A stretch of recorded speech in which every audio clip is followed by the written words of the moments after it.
ابرہہ کعبے سے اتنی نفرت کیوں کرتا تھا؟ آخر وہ کیوں 60,000 کا لشکر لے کر کعبے پر حملہ کرنے کے لیے آیا؟ آخر ابرہہ ہے کون تھا؟ کعبہ پورے عرب کے لیے مقدس جگہ بن چکی تھی۔ پورے عرب سے لوگ مکہ عبادت کرنے کے لیے آتے تھے، جس سے چند لوگ بہت پیسہ کما رہے تھے۔ ابرہہ کو اس بات سے بہت غصہ تھا کہ یہ غریب مکہ والے، نہ ان کا کوئی بادشاہ ہے، نہ کوئی گورنمنٹ ہے، یہ کیوں پورے عرب کا مرکز بن چکے ہیں؟ تو اس نے حملے سے پہلے اپنی سلطنت یمن کے کیپٹل صنعا میں ایک بہت بڑا چرچ بنایا تاکہ لوگ کعبے کو چھوڑ کر اس کے پاس آئیں، لیکن یہ پروجیکٹ پوری طرح فلاپ ہو گئی۔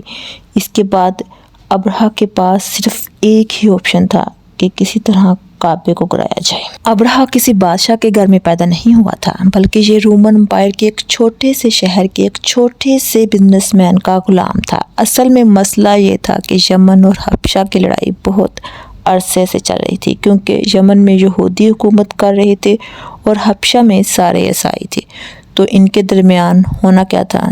جنگ۔ تو پہلے یہودیوں نے حملہ کیا اور کرسچن علاقوں میں تباہی مچا دی، جس کی وجہ سے سپر پاور رومن امپائر کو بہت غصہ آیا۔ رومن امپائر نے حبشہ میں اپنے عیسائی بھائیوں کی مدد کر کے یمن میں یہودیوں کی سلطنت ہمیشہ کے لیے ختم کر دی، اور اس کام کے لیے انہوں نے اپنے ہی ایک غلام کو بھیجا جس کا نام تھا ابرہہ۔ اس جیت کے بعد ابرہہ بہت زیادہ مضبوط ہو گیا اور اس نے یمن کو اپنے ہی ملک حبشہ سے الگ کر لیا۔ حبشہ کے بادشاہ کو اس بات پر بہت غصہ آیا اور اس نے پھر ایک فوج بھیجی، لیکن اس بار ابرہہ کے خلاف اس نئی فوج نے اپنے ہی جنرل کو قتل کر کے ابرہہ کے سامنے پیش کیا اور ابرہہ کی فوج میں شامل ہو گئے۔ اس کے بعد ابرہہ پورے عرب کا سب سے طاقتور بادشاہ بن گیا اور پورے عرب میں اس کا انفلوئنس پھیل گیا۔ سوائے ایک چیز کے، ہر سال پورے عرب سے ہزاروں لوگ مکہ میں کعبے کے طواف کے لیے جایا کرتے تھے، تو ابرہہ نے سوچا اس میں کون سی بڑی بات ہے، ہم بھی ایک بنا دیتے ہیں۔ تو اس نے اپنے دارالحکومت میں ایک عالیشان چرچ بنایا جس کو اس نے پوری دنیا کے ہیرے جواہرات سے بھر دیا۔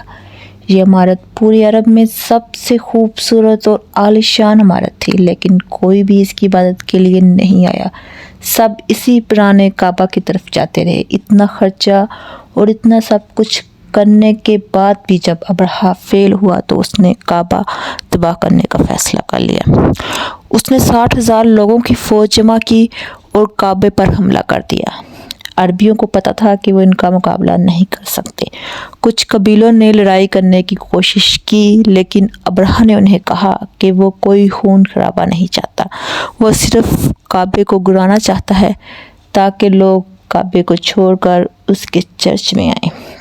آس پاس سب لوٹنے کے بعد جب وہ مکہ پہنچا تو اس نے ان کے سردار کو بلایا، تو عبد المطلب نے آ کر کہا، آپ کے قبضے میں میرے کچھ اونٹ ہیں، وہ مجھے واپس کر دیں۔ ابرہہ نے ہنس کر کہا، مجھے تو لگا تم بہت بہادر شخص ہو، تمہیں تو اپنے اونٹوں کی فکر ہے۔